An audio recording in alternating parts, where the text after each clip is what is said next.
In the dark, I play my dreams. Permaculture flows like sweet streams. I'm the daddy with the know-how seed. Leading the world like it's meant to be. Permaculture PIMP, I'm the king. Wrapping up in everything. Bringing change, making it last. Join the permaculture on the rooftop under the sun's embrace. Growing veggies in the urban space. Got the rhythm, nature guiding me. Turning red to green to this harmony. Permaculture PIMP with soulful rays. In the PIMP scans where we find our place. Oh, yeah. Welcome to episode 315 of the Permaculture Pimpcast, where PIMP stands for Permaculture is My Passion. The only Pimpcast on planet Earth where we discuss permaculture, preparedness, and practical living. And as always, good to be here with all of you tonight. How you doing, son? Pretty good. I'm laughing at Shield Maiden for Christ's comment.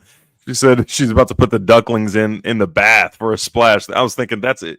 That's something mom would do. Yes, put the little baby ducks in the bathtub. That is exactly what she would do. Man, well, I better get to it. This episode, as always, brought to you by Hickory Ridge Soap from Two Old Crows Homestead.com. Turn that simp into a pimp. Bam! Living Soil Foundation. Folks, you will not believe. Apparently, I don't know how my number got out there, but I can't even tell you how many voice messages I have. And of course, if I don't know who's calling, I'm like most people, I'm not going to answer, but people are starting to take notice over there in this community where we're working. And it's all elderly ladies that are reaching out to me saying, hey, saw what you did down there. You think you can come over here and do it at our place? And, it's funny because one of them just happened to be one of the ones that I hit up first. She didn't want anything to do with me. And now all of a sudden, seeing that the Living Soil Foundation is doing some pretty magical stuff down here, and they got the preliminary results from Dr. Will, and they're thinking, oh, my bad. Maybe you can come on down here. I said, I ended up calling both of them back, but the first one I called, she's like, hey, how you doing? And I said, don't you remember we met before? And, yeah, she seemed to be singing a different tune, but to her credit, truth of it is she didn't know me from Shinola, and so I'll be gracious. But anyway, lots of people are starting to take notice, and they're seeing that we're moving the needle in a very positive direction, and they're wanting to get that done. Want to give a hat tip as always to Renewed Homestead for handling the chat tonight. As always, don't start no SH and there won't be no IT, or Denise is going to send you on the first thing smoking. Want to say hi to everybody out there. If you would hit that thumbs up, tell everybody we're live. And I think we're going to have a very interesting show tonight, as always. And I'm going to tell you what sparked it, because I sent William, I hopefully had a chance to look at the video I sent you earlier. We're going to get into that here in a little while, and that is how to disaster-proof your homestead, because I think you're going to really need to know how to do this stuff, folks. When I talked about what's going to happen in 2025, I was not joking. And for those of you that think that we've crossed the Rubicon into good territory, you may be jumping the gun. So I won't mess around. We'll just jump right into farm news. So I'll go ahead and kick it off. I've been wanting to talk about this for about a week now. I had a meeting. I don't even know if I told you about this, son. Had a meeting with Organic Grower School around here. They put on a festival every year in Mars Hill. I knew that was going to happen. I didn't know you actually had it, though. Yeah, I thought they were going to cancel.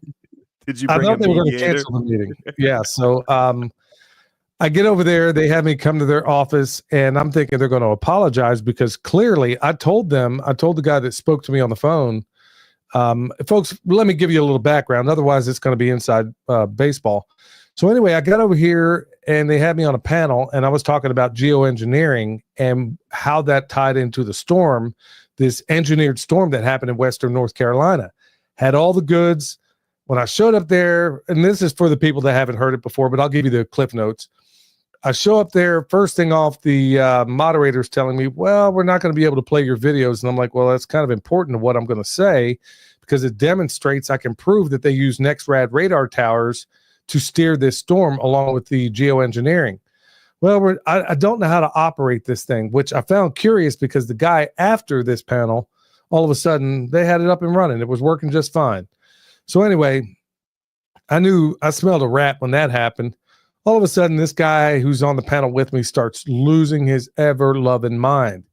And there was a couple of times in there, I just basically told him, look, man, shut your pie hole and, shut your word dumpster. I'm going to come over there and shut it for you.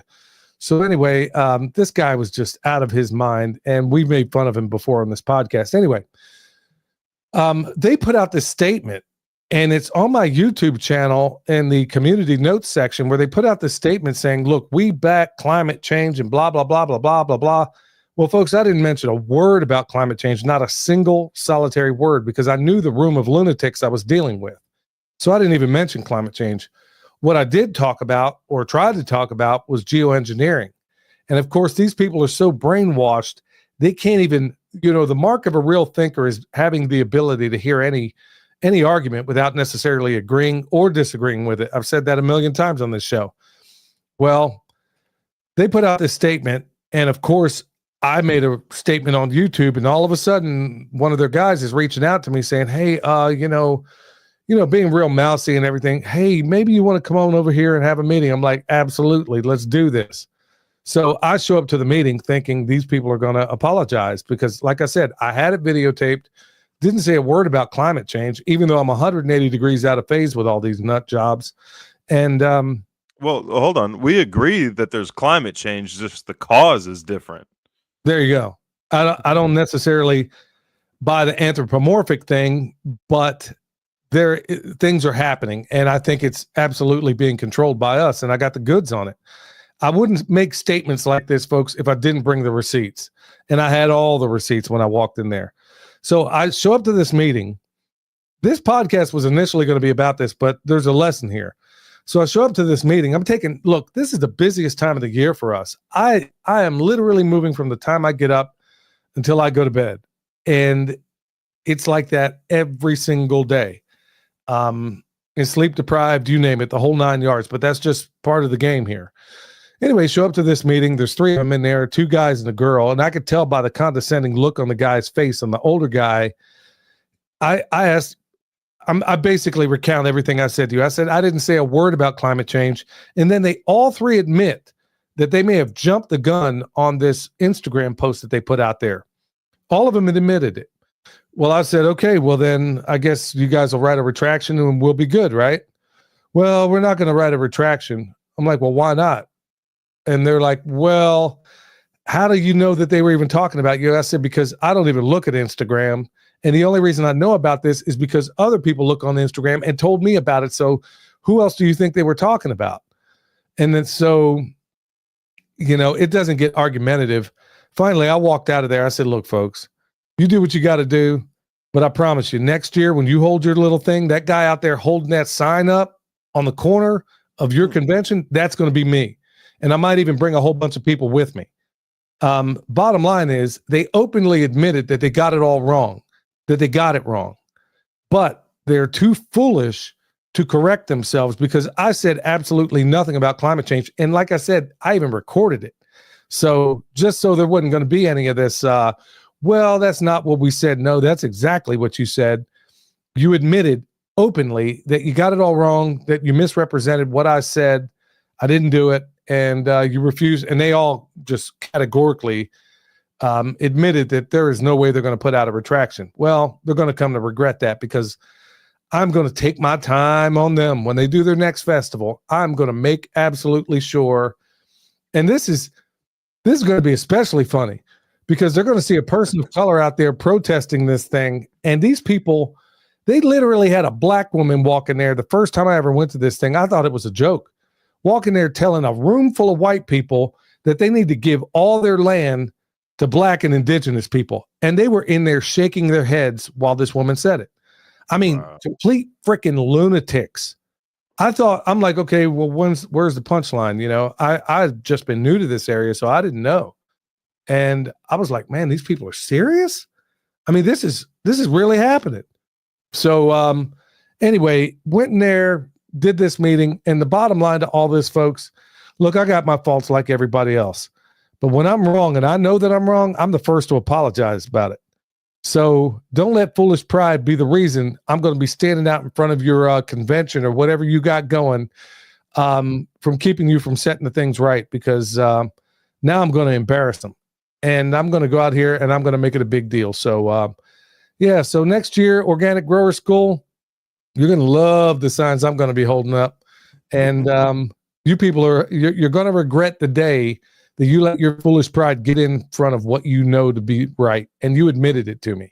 So you write a retraction, I won't do it. But if you don't do it, I'm going to make a viral YouTube video. I guarantee that. Man. Yeah. Let's see how many people can show up to protest. Watch the numbers on the protest be greater than the actual school. Well, that's the thing. They're already going downhill. I mean, from the time I first went there, it was like the biggest thing around here. And now it was just a trickle of what it used to be. So this place is already falling apart. I'm just going to help put the nails in the coffin. These wokey people, folks, it is literally a mental disorder. What I witnessed there was literally a mental disorder where not one person in that room ever even heard of geoengineering. And I'm like, did you not just see the article that came out the other day? Because I posted it on my X channel. I'm like, let me pull it up for you. Here it is. In Great Britain, they're talking about openly doing, they've already been doing it anyway. Now they're talking about openly doing it in Great Britain. I'm like, this is the biggest thing on Twitter right now. None of y'all have heard of this? And admittedly, not one of them heard of it. So, like I said, are they racist, Dad? Did they assume your point of view? well, these are all topics to bring up. Oh, well, I could have brought that up, but as you know, I mean, I'm the last person to call racism, but I am an avowed racist. I mean, I make no bones about that. I am a racist, but not their definition of one. So for me, it's an acronym. It stands for Rational and Constitutionally Inspired Sensible Thinker. So when they call you a bigot or a racist or whatever else, I'm like, okay, thank you. Or they call me an Uncle Tom, I'm like, oh, well, thank you so much, because you clearly haven't read the book. Because if you did, in the first 2 chapters, you'd realize that Tom was a good, pious, virtuous man, that he was probably the representation of what Harriet Beecher Stowe intended to be, like a Christ-like figure. So if you want to call me Uncle Tom, that's why I never understood for the longest time why idiots who think they're denigrating somebody, you call them an Uncle Tom, that's the biggest compliment you can pay to somebody. So call me one all day long. I will tell you thank you all day long. So I spent too much time on that. So let's talk about some real farm news. But anybody who wants to come out there and hold a sign with me next year, if we still manage to have a planet at this rate, you know what? We're going to make it a party with a purpose. I'll buy the pizza. So yeah, I'm going to have fun with this one. So I'm going to release I'll let it unfold as it unfolds. But as it gets closer and closer, I'm going to ask him, hey, are you sure you don't want to put out a retraction? I mean, you did admit that you got it all wrong. So they're going to learn they're going to learn a lesson in foolish pride. Yeah. So other things we got going on around here. We captured 3 bee swarms this week. So we put 1 in the horizontal hive down there that we got from Adam. And the other one, so we lost 3 hives, but we've gained another 3. So yeah, we lost 3 hives over the winter, where there's a lot of folks that lost all of them. So obviously the strong survive around here. We don't give them sugar water. They survive on their own stuff. So we lost 3, now we gained 3. So hopefully these guys are nice and strong and robust, and they got plenty to eat out here, and hopefully what they're dropping from the sky isn't messing with them too much. Speaking of that, I've been doing a lot of videos as of late, and yeah, son, you were asking me before we went live here, why are your views down? Well, folks, doing the right thing doesn't mean you keep a job. Okay. So ever since I really started coming out, yeah, my editing and a lot of things could be better, but ever since I started coming out, standing real tall concerning geoengineering, yeah, they really put the brakes on us big time. But I'm not here to win friends. Actually, to a certain extent, I guess I am. I guess I'm here to win allies. So doing the right thing doesn't necessarily mean that you're going to keep your job. So I don't know what this may ultimately lead to, but if you can't find me here, go look on Patreon. And this is a hill I'm willing to fight on. I mean, my son and my grandbaby breathe this garbage, and they're dumping it every single day out here. So I'm going to stand up. And if it means they scrub me off the internet, well, go find me on X or wherever else. Or I don't know where you may find me, but the website, worst case scenario, Rumble. Yeah, you can find us on there because we are simulcasting on there. It's not like they pay us anyway, so I mean, I'm not really caring, but I would love to get the word out. So if anybody can kind of amplify the message, you're welcome to it. So, man, with all the things going on, yeah, things are piling up around here. But folks, I know it is for you as well. Don't start tripping. Everybody out there that does this work this time of year, especially right now in the spring and then into the summer, if you're new to this, things are going to get away from you. You're going to be like, good night, man. I really wanted to do this, but I couldn't. It's just the nature of this work. Son, am I wrong? No, you're absolutely right. Like if you're not, what was that saying we heard? Like if you're not losing some to neglect, then you're not trying or something like that. Like plants and stuff like that. It's just the way it is. I mean, everything happens all at once on a homestead or a farm or stuff like that. So that's okay. I mean, welcome to homesteading or welcome to farming or gardening and stuff like that, unless you're just doing like a handful of plants. And this is part of the reason, like whenever I'm doing consultations and stuff, I always say start small. Like start off small. Like a lot of people, they get an idea in their head that they want to have this big old garden or a big old orchard or a whole lot of animals and stuff like that, not realizing that the maintenance takes longer than they think. Especially when it comes to harvest season on a particular garden or an orchard or whatever fruit or vegetable you might be growing, like the harvest season, that is the hardest part. But a lot of people want to start with like a half-acre garden, never having gardened before. You're going to get frustrated and you're going to get the feeling to quit. That's why I always say, like, start off small and then build from there. You don't need to start your first year growing all of your own food. Just supplement your own food. And then if that's a goal of yours, then slowly build into that and get better at putting away your harvest. Get a freeze dryer because that eliminates harvest waste. Slowly learn your skills, learn what you like, what methods don't work for you, stuff like that, and then keep building from there. Yeah, that's you got to start small, and that's regarding everything on a farm or a homestead, whatever you have.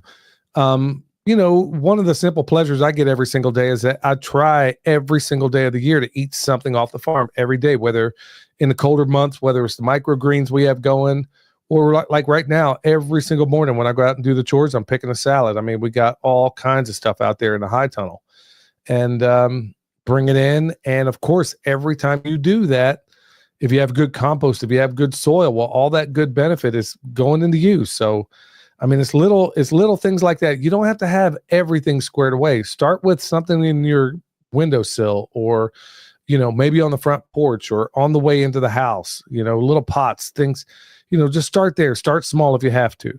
So, yeah, but I'm even, I know there's a lot of people out there thinking, well, I want to kind of go backwards a little bit, talk about this chemtrail thing, because a lot of people are thinking, oh man, I'll just grow it in a high tunnel. Well, folks, these are nanoparticles, okay, that they're dropping. Check out the work from Mike Adams and the stuff he's checking out from Dr. Jane Ruby, y'all. I mean, the screen on your high tunnel, look, it's not doing any good. So did you notice a mistake that he's making though with that whole soil testing and stuff, or the testing what was on the ground?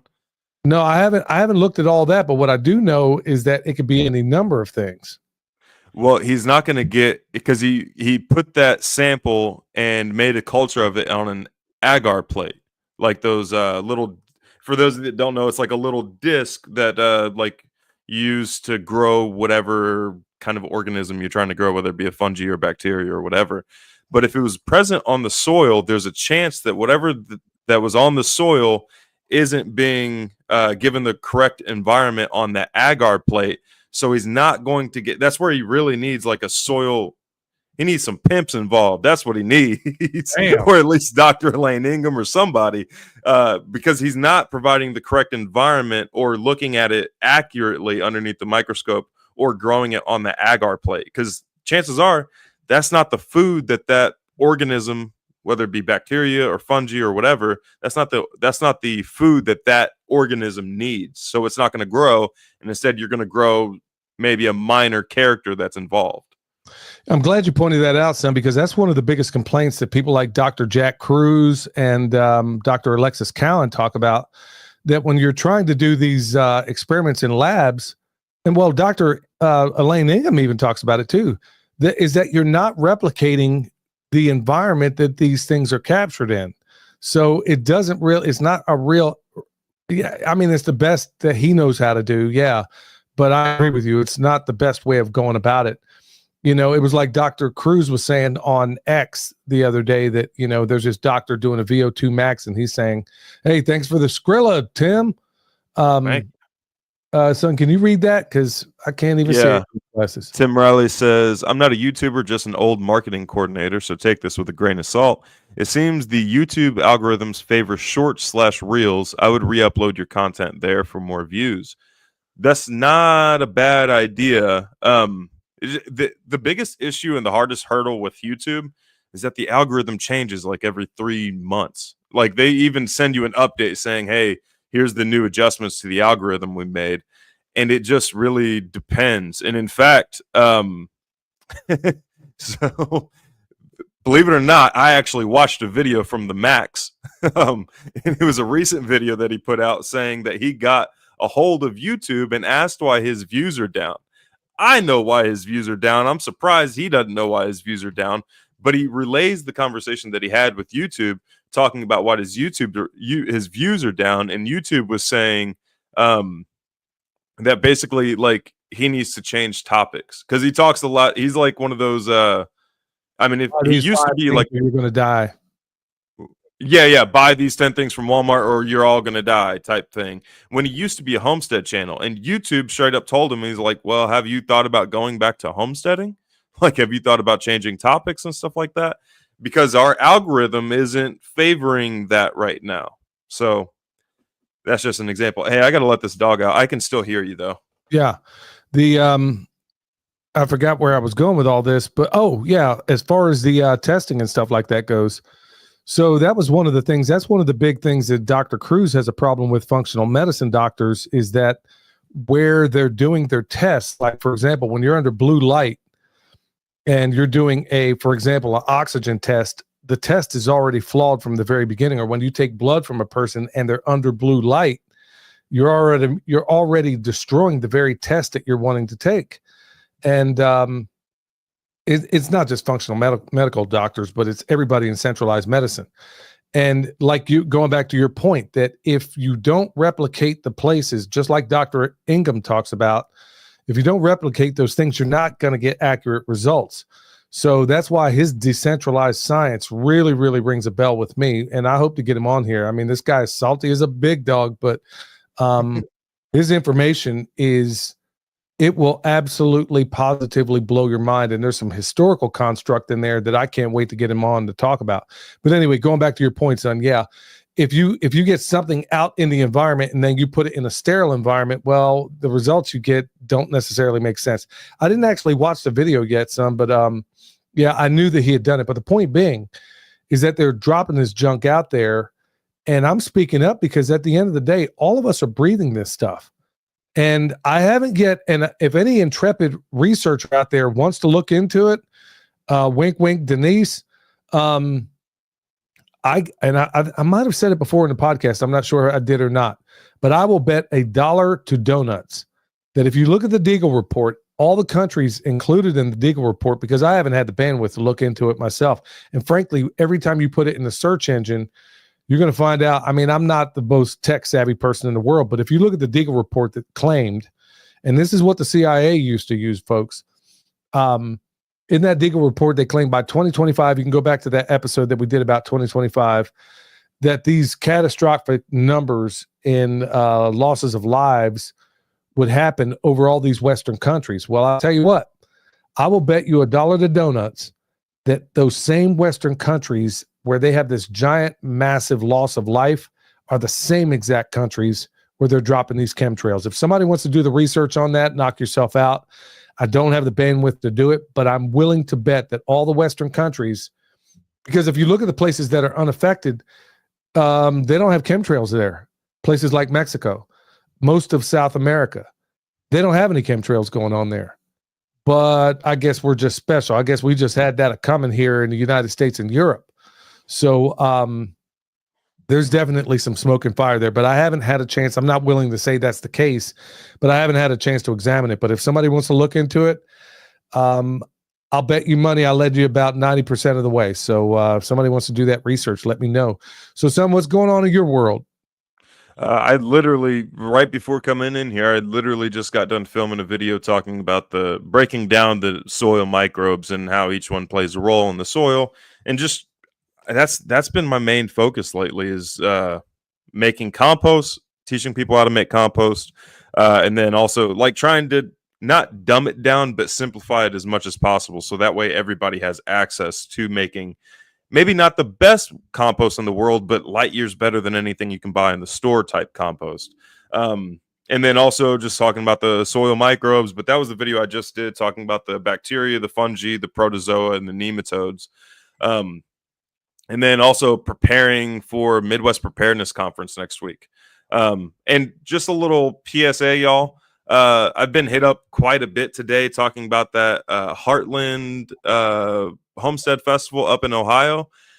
So I talked to the guy who's putting it on. Every time I'd go to KSL or Kentucky Sustainable Living Festival, there's a guy there that would sell like a bunch of cool stuff. Like he sold like hardcore hammer, hatchets, and stuff like that. A bunch of preparedness type stuff. And just like stuff that I would love to sell type things. And he's putting on a festival in Ohio. And every time I was there, he saw my soil biology talk there the first time I went to KSL and taught. And he was saying, hey, I'd love for you to, teach my festival. And every time I talk to him, I say, yeah, I'm down to teach at your festival. And then I never heard anything from him outside of KSL. So I don't know if he just assumed I was going to show up and know the dates and all that, but there's been no correspondence with him since KSL. But a lot of people have said, hey, we saw you on the website. I was wondering if you guys were going. And the answer is no. I haven't heard anything from him since KSL. Because you're on the marquee, bro. Yeah. I didn't even send him a photo. I don't know where he got the photo unless it was like a screenshot or maybe he got it from Shelly or something. I don't know. But Darren hit me up. Shelly hit me up. A couple other people hit me up asking if I was going. And I don't know what's going on. We didn't discuss timing, class, lodging, anything like that. So sorry, Fred, for those of you that are going to that Ohio festival and you were wanting to see me speak there, I'm sorry. I didn't know you had me on the marquee. We hadn't had any discussion about that. But you can catch me at Midwest Preparedness Conference. That's a completely free festival. I'll be talking about composting, and then we're going to be processing a lamb there. And then you can catch me at Kentucky Sustainable Living Festival. That's in July. That's in Bowling Green, Kentucky. I'd love to see you guys there. I'm down to teach at really any festival. I just got to be given like a heads up, or like we got to plan it out and stuff like that. So if you guys are wanting to put on your own festivals, no matter where it is, I'll come and help. What are you laughing about? Well, they might want to tell you that there's probably, there's one guy, he wrote to me today. I was going through my email, and at least the ones that get through, and he was saying, yeah, I'm excited to hang out with William. I'm like, what? He told me just today he's not even going to that thing and you just relayed exactly what was going on there. So yeah. Clearly you might want to straighten that out, because there might be some, they may tell everybody, well, he decided not to come. Well, as you heard, folks, that's really not the case. So there's some ambassadors that'll straighten that out over there. Well, this one here, I guess, hey, Alabama says, so someone's trying to wipe out a certain race. No, this isn't a race thing. This isn't a black thing. It's not a white thing. It's not a Mexican thing. Please don't get offended with what I'm about to say here, but I don't know how else to say it. This entire country, by the powers that shouldn't be, we're all niggas now. You hear what I'm saying? He did it. He did it. White, black, green, whatever. You're all niggas now. Okay. White, I don't care. You're white folks. You got a different name for them, but they're niggas. You hear what I'm saying? Folks, I'm telling you, they don't care about, it's no longer a distinction between black, white, whatever. That's exactly how they see you. And this is exactly what pisses me off so much is that everybody thinks, no, I mean, I know this is not your point, hey, Alabama, but the point is we are all freaking cattle to these people, but they see you as niggas. Okay. That other N-word show that we were talking about, this was like when I lived up in North Carolina, we did the show called The Other N-word, and I was like Emperor Palpatine just telling you, like, do it. Do it. He finally did it, y'all. He finally did it. I'm just keeping it real. I mean, I'm just keeping it real. I mean, the bottom line is they shot in the arm, shot in the head. Either way, you wind up dead. So they don't care how it goes down. They see you all as useless, like Tammy says here, useless eaters. But you're still niggas, according to the people that think we are the carbon they want to reduce. Look, I can get down to brass tacks with this. This is part of what I want to get Jack Cruz on here to talk about is, folks, this plan is so diabolical, so sinister. When I examine the history, I could go through the history right now and hijack this entire show. And sadly, half of you, well, maybe not in this audience, but a fair number would not believe me. The fact of it is, this is so diabolical, so sinister. This has been going on for years and years and years and years. And now you're starting to see the culmination of it. Now, like Jack Cruz said the other day in the podcast he was on, he's like, you know what? Texas used to be a pretty decent place to live. Florida used to be a pretty decent place to live. Now, like he said the other day, I wouldn't live in either one of them because they are dumping this crap from the sky, and half the people out there are just too blue light addled to even know that it's happening. But look, I'm not going to apologize for the use of that word because that's exactly what they see you as right now. So any of the white folks that come up to me at this festival, I'm going to be I'm going to be at Mountain Readiness. I'm probably going to open up a can of worms here. But if you say, hey, what's up, man? Yeah. Don't worry, I'll get the joke. You probably ought not to do it. I mean, I'm probably going to get you in trouble there. But the point of it being, look, I know that some people think it's a term of endearment. To me, I see it differently. There's some people like all over Twitter right now, you behave like that word. And like I said, it's not just a white thing. It's not a black thing. It's everybody.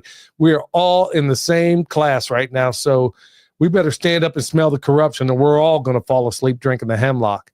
That's why I'm spending so much time talking about this, because as many of you know out there, I'm something of a historian. And when I know the full, and this is the part that's frustrating to me, is that I know the history of this and I can walk it all the way back. But I'm going to get somebody else on here to talk about this very thing that I can bounce things off of. But folks, like I said, we are all in the same camp right now. And as this AI comes more online, you can see everything coming into view if you know the back history of this. And like I said, I'm going to do everything I can to get Jack Cruz on here to talk about it. Son, you were going to say something? I'm just sweating. I'm over here laughing hard, sweating. Oh yeah. Man, yeah, you're gonna have some awkward moments if they come up to you at Mountain Readiness in a public setting and say, "Hi, hi, you must be the Nick." I was like the Chappelle skit. yeah, NIGGAR. Yeah, it was like a sitcom of a family. Anyway, I won't overuse it, y'all. I said it for effect because that's exactly what it is right now. There was a guy, Native American. He was in Last of the Mohicans. Can't think of his name right now. He ran for president, and he said, "Congratulations." He said, "You know what?" And it almost rhymed. I'm going to try to remember it, but he said, "You know, America's one giant Indian reservation right now. We all live in prisons. We all think we're free, and we live in prisons with bars we can't see." Oh my goodness! He played Chingachgook in Last of the Mohicans, the movie. I can't think of his real name, but anyway. That's where we are. Anyway, to my fellow N-words out there, and guess what, white folks? You're in there with me. How about it? Yeah. I mean, that used to be a really awful term, but hey, that's exactly the way they see I don't care. You could have red hair, pale skin. Guess what? You're a nigga. You could be a black person. You could be a light black person. You know, the sad thing within the black community is that we have these distinctions between, and it's retarded really, these distinctions between a light skinned black. I mean, like you're less of the N word than the darker one to people that see you that way. First of all, don't behave like one. Okay. But yeah, congratulations, folks.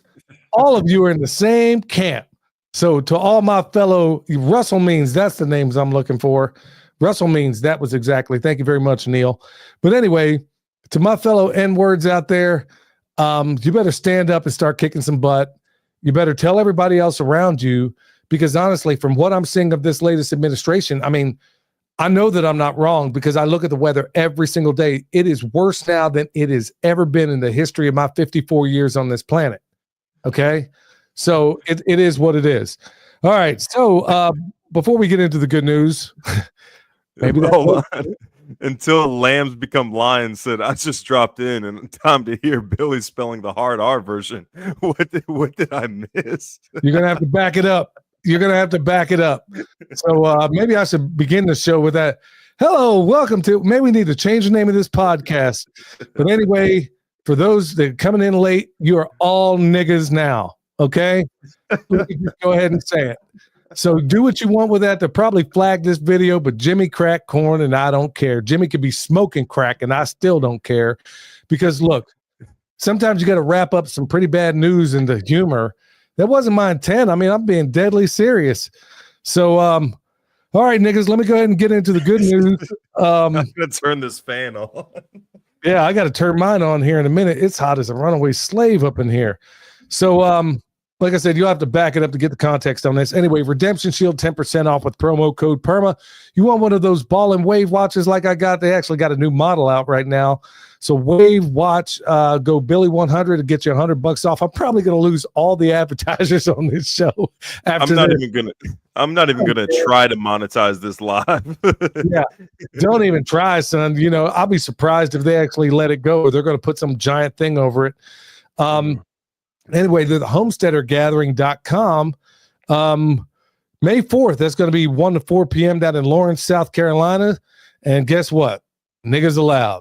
All right, Mountain Readiness, May 2nd through the 4th. I'm going to be there, Harmony, North Carolina. And there's going to be all kinds of niggas out there. You got Pat Militant rolling up. You got, oh, shoot, she's blonde hair, blue eyes.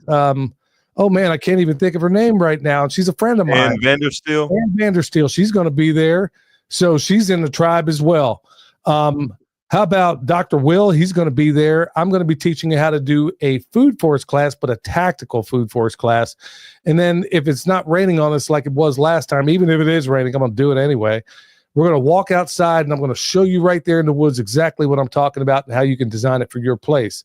So that's going to be in Harmony, North Carolina this weekend. In fact, it starts tomorrow, but I won't be there until Saturday and Sunday because, we got two of us here and we got a lot to balance, and your mom has got a 20-mile ruck march to do.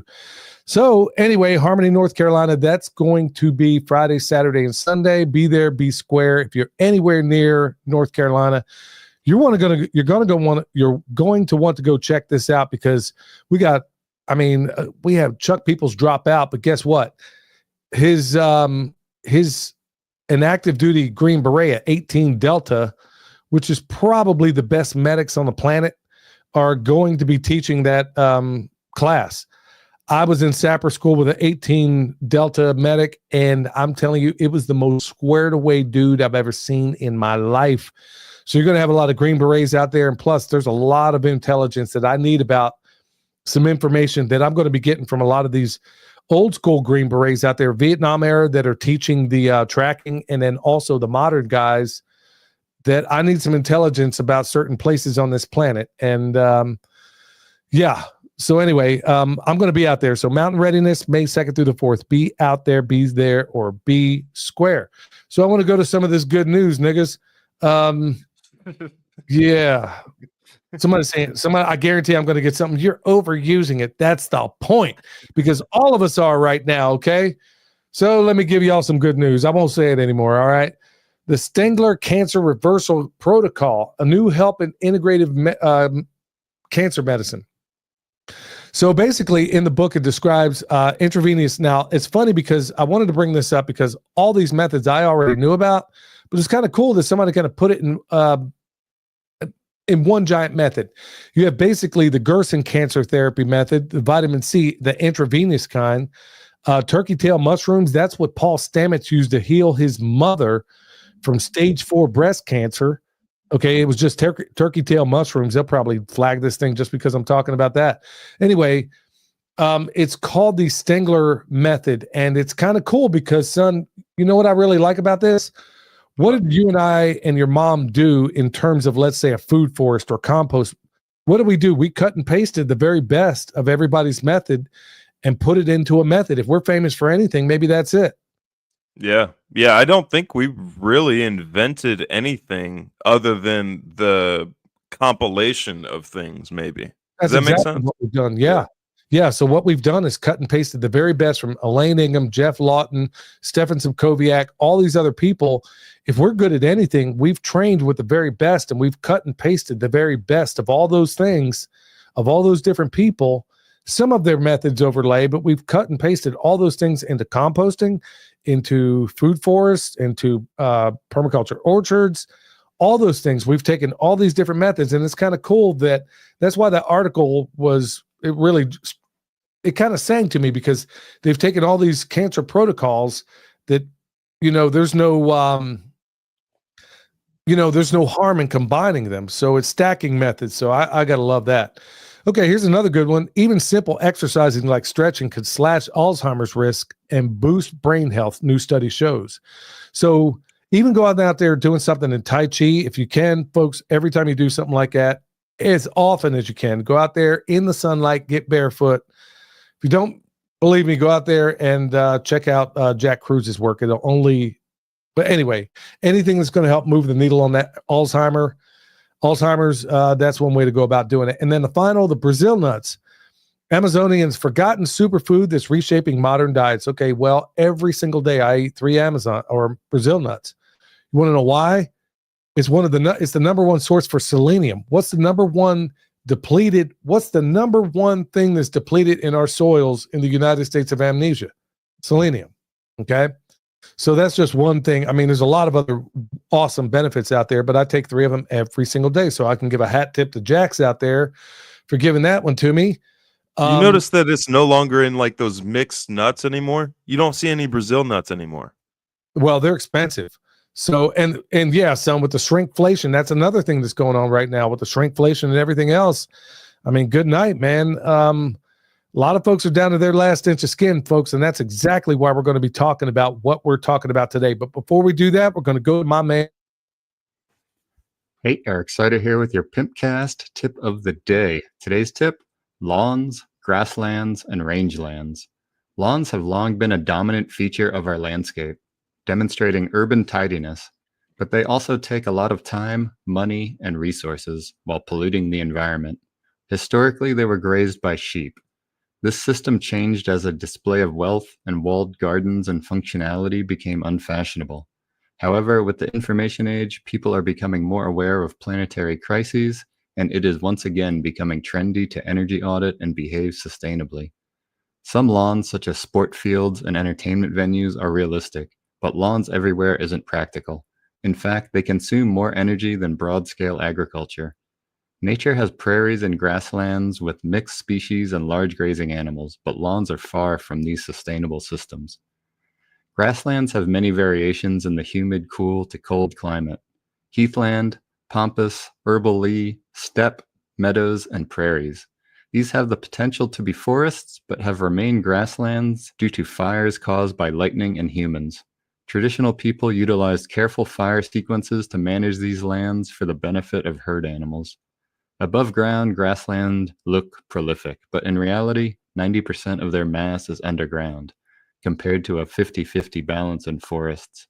As a result, unlike forests, grasslands will recover very quickly. These natural systems also provide a much larger protein yield than improved pastures, and they are where a large number of vegetables originated. For sustainable management with our modern systems, we need to include trees for forage, legumes and herbs to improve soil, and careful rotational grazing cycles with diverse animal stock. Degraded pastures can be revitalized with chisel plowing, appropriately diverse seeding, and fertilizing stimulants like compost tea or water-retaining gels.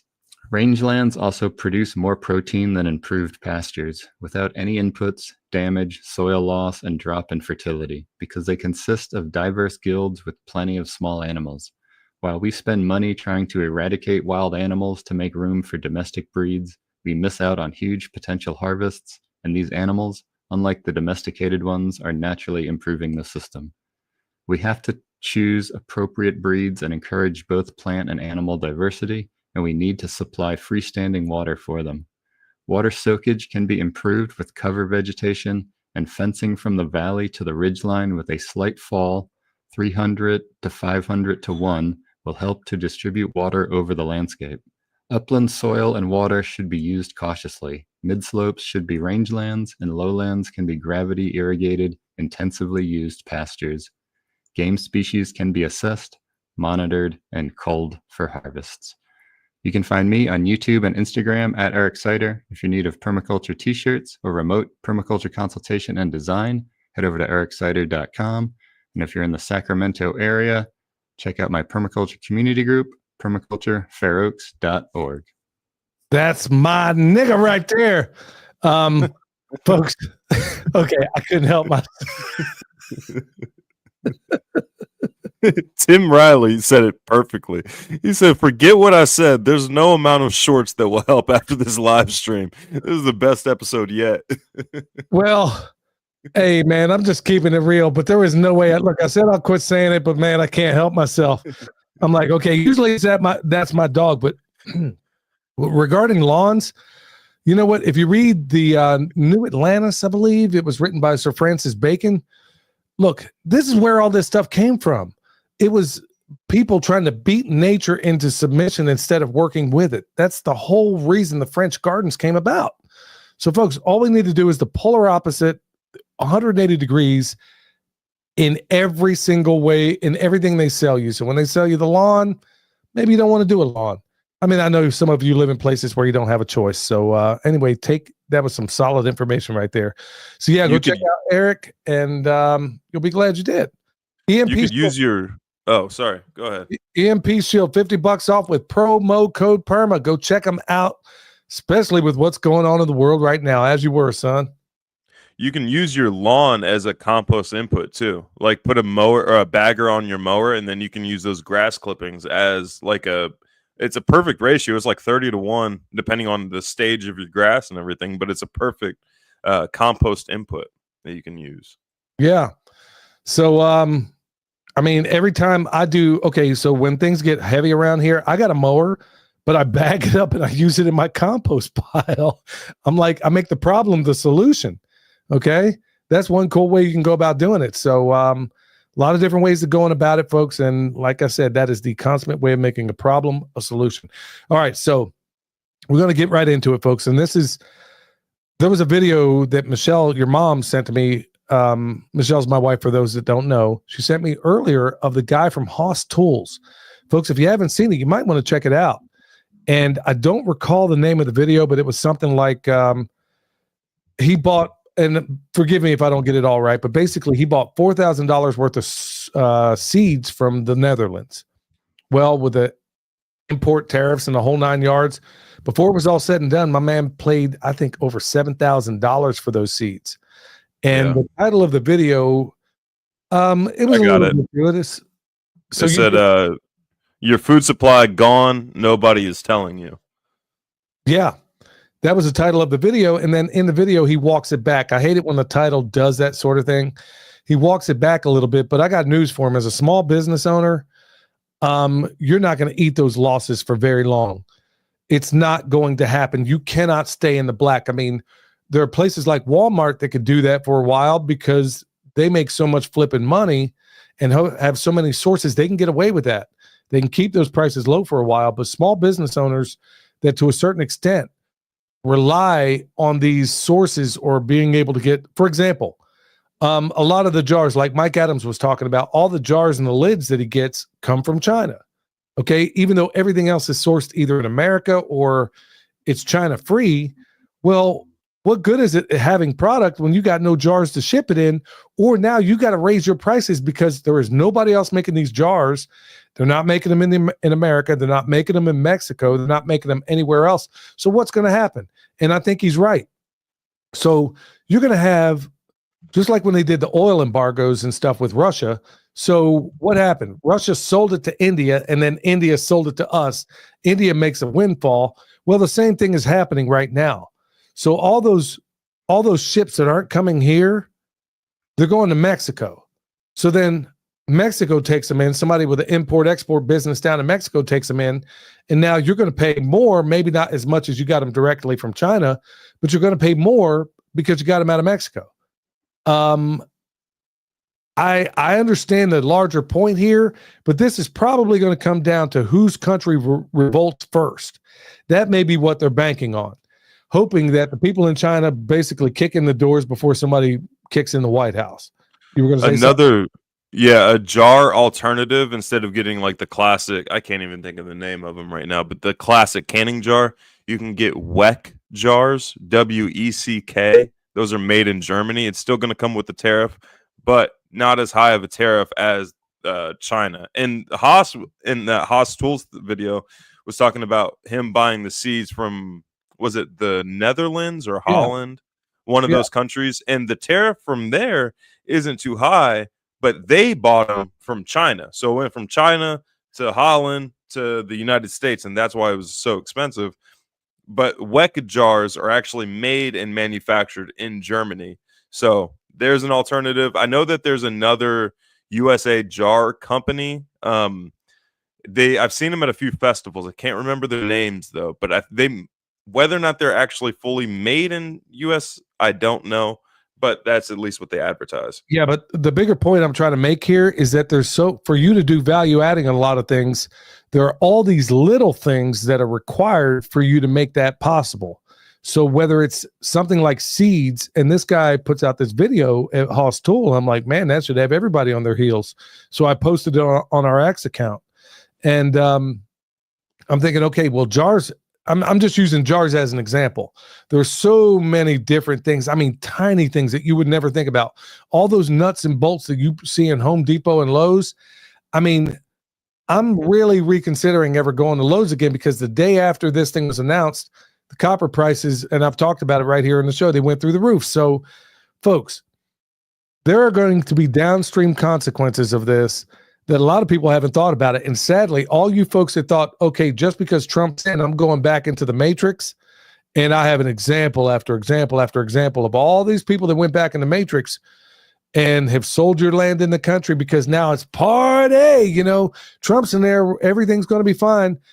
Folks, you're about to get pecker slapped. I hate to say this.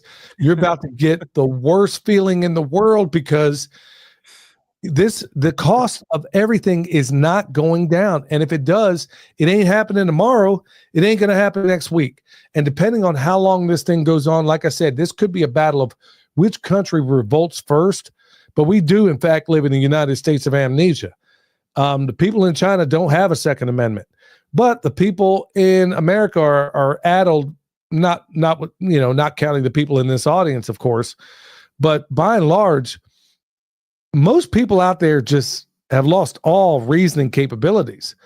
So things might get real. So when I'm saying disaster proofing your homestead, folks, we're going to go back to the basics here. You know what?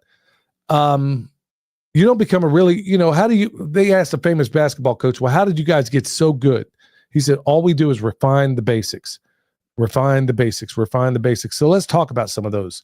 So I got a list here of things that came up, and William, of course, feel free to chime in anywhere. Clearly, William, every time you do a consultation for somebody, what's one of the first things you ask them about? Their food preparedness, like how much food they have put back. And that's the first step in any consultation I do, is make sure you have at least 6 months of food put back for each person in your house, or for each person that's going to show up to your house as well. And the reason I say 6 months is like no matter where you are in the United States, it's going to take a minimum of or the maximum of 6 months before you can get your first radish harvest. Now, 6 months is just the start. Like that's where you should start. You should definitely put way more food back than that, but that's a good start. And I say do that before you continue on with anything else. Like getting your food prepared, like don't spend money on any of the other homestead infrastructure until you get at least 6 months of food put back. Yeah. So in addition to that, you need to be thinking about your water security. I knew William was going to say that, and he's probably the only permaculture consultant that actually does that. You're probably the only one that I know of on the planet that actually does that. But in addition, right along with it, you need to have your water on lock. I mean, I don't need to tell you, look, I can fast for quite a while. Okay. Try fasting from water and still be running against marauders or whatever else out there. So you want to install multiple systems out there if you can. Wells, rainwater catchment. That's one of the ones most people overlook. I mean, if you got a roof over your head, you can catch water. Ponds or spring-fed systems. You know, you want to store water if you can. What's one of the best places to store water that most people don't even think about? If it's for like your animals and stuff like that, I mean, the best place to store water is in the soil because it's way more efficient. It's just going to happen naturally, and it's on a larger scale. But that's not necessarily where you can like drink from. It's going to be beneficial to your garden and your orchards and like your food sources and your animals and stuff and your grasses, but it's hard for you to actually procure that and then drink from it unless you have like a well. Yeah. So you can use food grade containers. I mean, if it came down to it, man, if you're in an apartment, things are getting stupid, fill your bathtub, keep it filled up all the time. Okay. Take a shower, let it out. I know it sounds crazy, but hey, it's better than nothing. So let's talk about power. This is why I talk about EMP Shield. Number one, they're the best in the market. Number two, it also protects you from lightning. Okay, that's why I reached out to them. That's why no sponsor reaches out to me. I reach out to them every single time. But also this off-grid power, where do you think all those systems are made? Son, you want to take a wild guess where most off-grid solar systems and things are made? China. How about that? So you have some that are in stock right now. I'm going to be doing a video early next week about one of the ones I think, and it's constructed in America. All of them, folks. I don't care if you want to buy American all you want. Good luck, because I guarantee those components came from China. I mean, so if you're going to get one, you want to get one. I've talked about Anchor Solix from Wellbots, EcoFlow. I've done videos on those. There's others out there, but I'm going to be hitting one that's more on the higher end, and it will power your house forever and a day. So you want to be thinking about those things, because if you think you're going to wait 6 months down the road and then go get something, got news for you, nephew. Good luck, because all those things come from China. If you think they're expensive now, they're about to get crazy. Okay. Food independence. Let's talk about that. So, son, the thing that jumps off to me right now is like growing food year round with weather. And I'm talking like in a garden. Like obviously, if we got animals on the hoof, we're growing food year round. I can pull them out anytime I want. Greenhouses, food forests, perennial systems. Is there anything you would want to add in there? Yeah, I mean, there's like if you're next to a body of water, then that's like a food source that you can always access and stuff like that, or at least knowing where a body of water is that you can get access to on foot, just in case, gas is expensive and whatnot. Just making sure, I mean, like ideally you would have food put back that does not require energy to maintain. So like dried goods or freeze dried goods or even canned goods. Now, if you have to be mobile with it, that's where the canned goods kind of goes downhill, because those are heavy, they clank together, and they're fragile. But like I recommend every time I do a consultation, I think I recommend getting a freeze dryer every single time, just because it's an awesome piece of equipment. Like you no longer have garden waste, because you can get everything. Like the minimum you have to do to make sure you don't lose your waste or lose your garden is harvest it, cut it up and freeze it. And then when you can go ahead and come back and like freeze dry everything. But yeah, that's the main thing I would recommend is just making sure you have like a diversity of food put back depending on the situation. Some things don't freeze dry well that can very well, like high fat content foods or just flat out fat. And then some things that don't can well, you can freeze dry. Well, I'm glad you brought that up because honestly, I've been missing the boat for years on a freeze dryer until Ben and Denise over at Renewed Homestead. Go check their YouTube out. At first, we were kind of thinking about going in on one, and then we were thinking, well, during the harvest, we're all going to need it at the same time. So I went ahead and pulled the trigger on it and bought one. And honestly, when I saw how great this thing worked and how well it did, especially during the harvest, I'm like, because the stuff I'm putting in cans, okay, those are things I can put on the shelf we'll eat through the year. And then the things I freeze dry, well, it lasts 30 years, so I'll put that on the shelf. So I could do both all at the same time in terms of preparedness and not lose any of my harvest. So yeah, hat to them because I'm not sure that I will ever. And then when I found out how great this thing worked, I'm like, okay, I'm going to reach out to Harvest Right and we'll make them a sponsor. So if you need one, folks, yeah, we'll have that one linked to the show also. Or you can go to our website. I'm not sure, or one of our videos. It's always in there.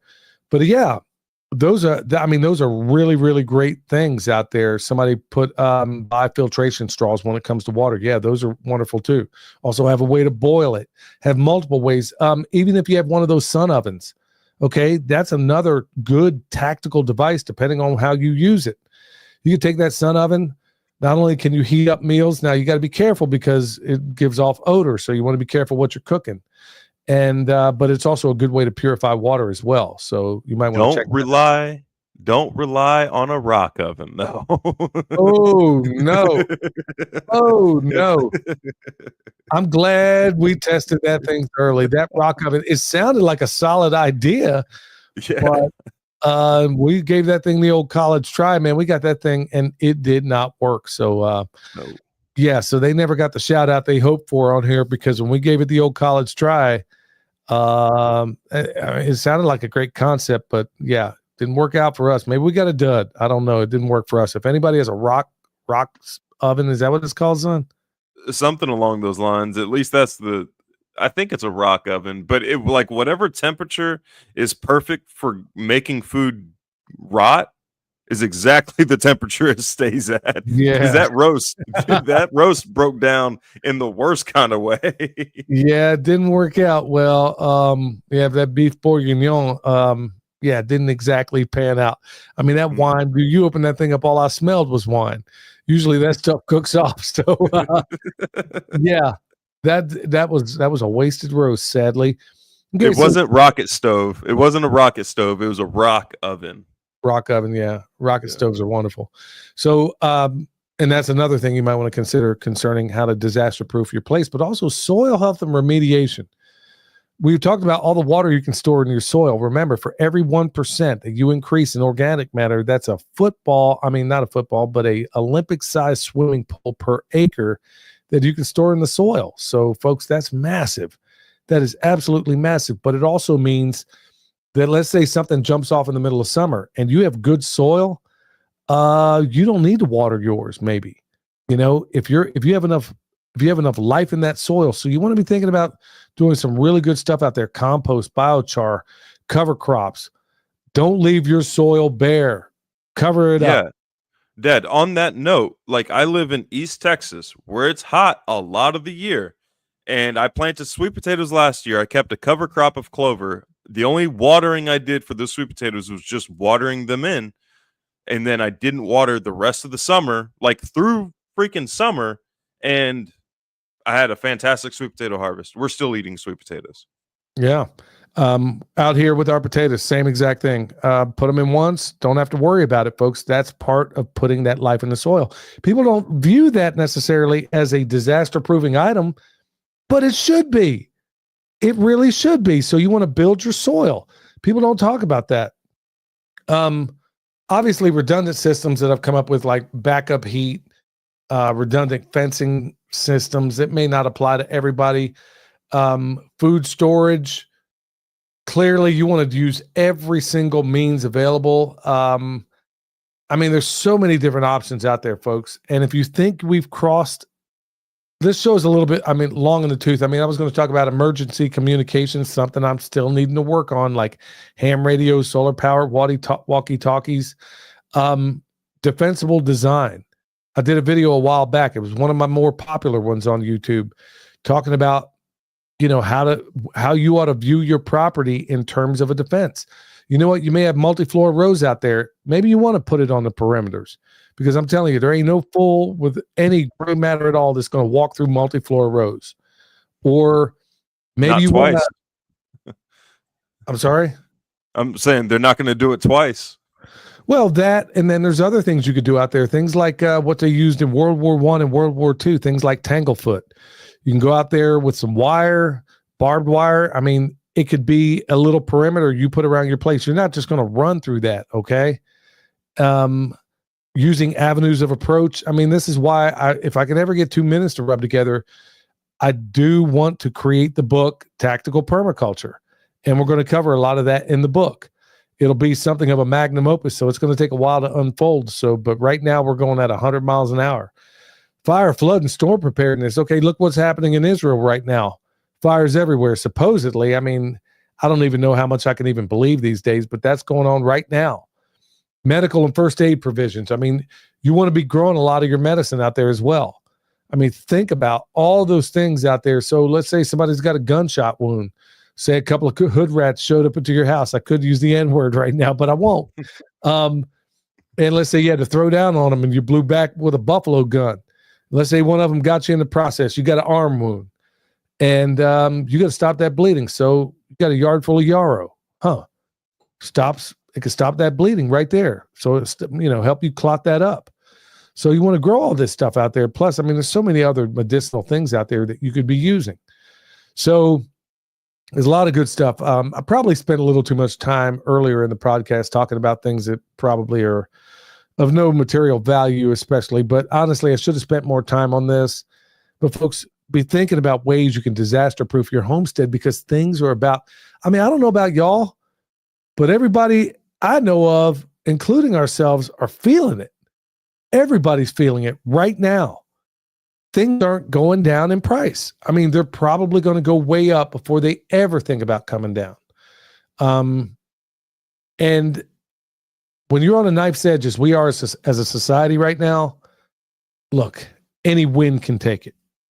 It's a giant tinderbox right now. And people have gone back into the matrix because Trump's president. That's the dumbest thing I've ever heard in my life. But record numbers are doing it. Don't be one of them. Son, anything you want to add to that? Just a plug as far as like first aid kits and stuff like that. I know KSL, they're selling like the med bags for pretty good price considering everything they include in it. But I mean, yeah, if you have like a gunshot wound, everybody should have tourniquets. Everybody should have tourniquets everywhere. I've got them all over the house and the vehicles, stuff like that. Also child tourniquets. Like we were talking about Chuck Peoples earlier. He sold me quite a few of those child tourniquets that won't damage their growth plates and stuff. But I wouldn't necessarily focus on like medicinal herbs and stuff when it comes to something traumatic like a gunshot wound. Yeah, that'll help with the healing process, but first you got to stop that leaking.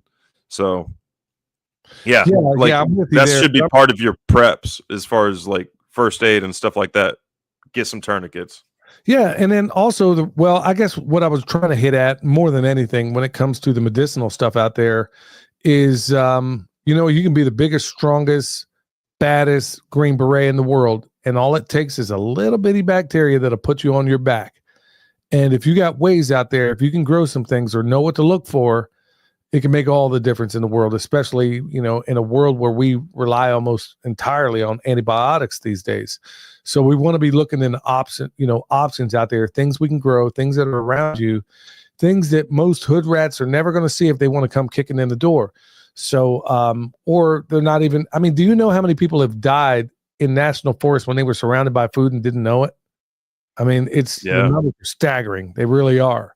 So you want to kind of get to know some of those things in your area and also grow some too, because, people that engage in any marauding behavior are probably not going to know what it is in the first place. So you're going to know about that, son. Anything else to add?